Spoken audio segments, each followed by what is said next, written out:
E é sobre esse dado do Banco Central que eu converso agora com o professor Gessner Oliveira, colunista aqui do CNN Money. Professor, muitíssimo obrigado por estar aqui com a gente. Hoje, acho que o senhor está de volta em São Paulo. Boa tarde, professor. Boa tarde, estamos no mesmo fuso horário, Naka. Que bom, que bom. Fica mais fácil. Professor, Prazer que enorme dizer conversar com dos você e com números os do espectadores do IBCBR? CNN Money. A economia desacelerando bastante, em ritmo bastante evidente no mês de março, mas o primeiro trimestre ainda robusto. Exatamente, Naka. Nós tivemos uma desaceleração, uma perda de tração na economia, mas não chega a ser um tombo na economia. Na verdade, é uma desaceleração que revela três forças. De um lado, o juro alto, quer dizer, a política monetária começa a fazer efeito sobre a atividade econômica, desacelerando a atividade econômica. Uma segunda força, representada por algo que já conversamos bastante aqui e que você vem reportando com muita competência, que é o autoendividamento das famílias. Se você combina juro alto com autoendividamento das famílias, na verdade, um endividamento recorde das famílias, isso naturalmente tende a contrair o consumo e, consequentemente, a demanda como um todo. E, finalmente, nós já sentimos efeitos da guerra. Não todo, a guerra eclodiu em 28 de fevereiro, naturalmente não deu tempo ainda para captar todos os efeitos, mas quando a gente olha, por exemplo, os serviços, no quadro que você mostrou muito bem, os serviços é o que cai mais. Quando a gente pega a pesquisa mensal de serviços, ela revela uma queda em todos os segmentos, em particular uma queda nos serviços de transporte, que já reflete essa elevação do preço dos combustíveis e, consequentemente, uma menor atividade de transportes. Então, isso mostra o efeito da guerra. Então, o efeito juro, efeito endividamento, efeito guerra, que somados geram essa desaceleração da economia. E mais importante, não é, Naka, assim, do ponto de vista da política econômica, isso explica uma cautela maior por parte do Banco Central, por parte do Copom, e também explica esses resultados que você mostrava da pesquisa Focus, que é uma expectativa de mais inflação, expectativa de um juro primário, de uma Selic maior no final do ano. Então, nós estamos numa economia onde é difícil para a política monetária, porque quando a demanda está fraca, mas não há um choque de custo, é reduzir os juros, ponto final. Mas nós estamos aqui numa situação difícil, que você tem que andar no fio da navalha, porque se você corta demais os juros, com uma inflação alta, fora da meta, isso pode gerar um problema inflacionário. Então, nós estamos com um certo risco de uma situação incômoda de estagflação. Professor, diante desse momento em que a economia parece dar ali um soluço, um tropeço, o Aham. senhor teme medidas, novas medidas do governo para tentar, de alguma maneira, dar algum ânimo à atividade? Isso pode piorar a situação fiscal, pode piorar a situação da inflação e o espaço para eventuais cortes?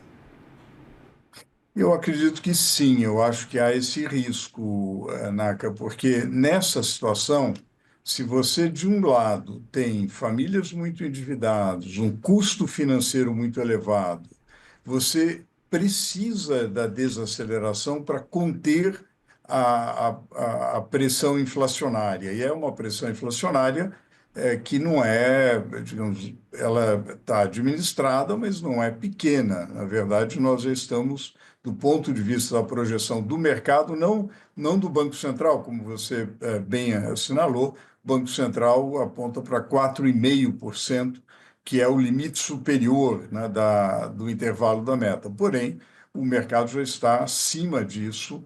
A nossa projeção, em particular, o nosso radar da inflação, aponta para algo, inclusive, superior àquilo que o mercado projeta. Então, é uma situação na qual você não pode pisar no freio e no acelerador ao mesmo tempo. Em geral, numa ladeira, se você faz isso, acelerador e freio ao mesmo tempo, você capota. Eu acho que essa é a situação na condução da economia brasileira, Naka.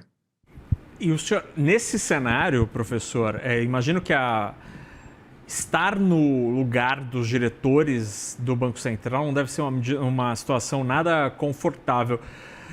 Diante desse cenário que se conhece agora, dia 18 de maio, na percepção do senhor, da Go Associados, até onde vai o ciclo de afrouxamento monetário e com que doses a partir deste momento?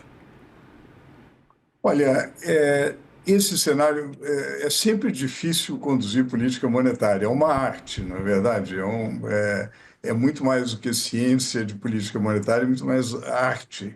Agora, eu acho que essa trajetória cautelosa de redução da velocidade da queda do juro parece correta. Você partir de hoje até o final deste ano, reduzindo em 0,25, parece correto. Haveria espaço, inclusive, pelas nossas projeções, haveria espaço até para, no final do ano, uma redução um pouco maior, supondo que o conflito seja que uma daquelas três forças, o problema da guerra, seja superado, o preço do petróleo volte a um patamar que não vai ser os US$ 60, mas pode ser um patamar mais razoável, entre US$ 70 e US$ 75, e aí você fica numa situação mais confortável para uma redução um pouco maior da taxa Selic. O mercado é um pouco mais conservador, está colocando uma Selic um pouco maior, em 13,25. A gente acha que pode ser um pouco menor, mas eu diria que essa trajetória declinante cautelosa parece uma condução correta nesse momento. É claro que todos nós gostaríamos que pudesse reduzir mais rapidamente, mas isso exigiria uma política fiscal mais robusta, mais austera, para que a gente tivesse uma combinação mais adequada entre política fiscal e política monetária. Infelizmente, a gente está carregando quase que tudo na política monetária para segurar a inflação, consequentemente, isso gera um juro muito mais alto do que seria recomendável.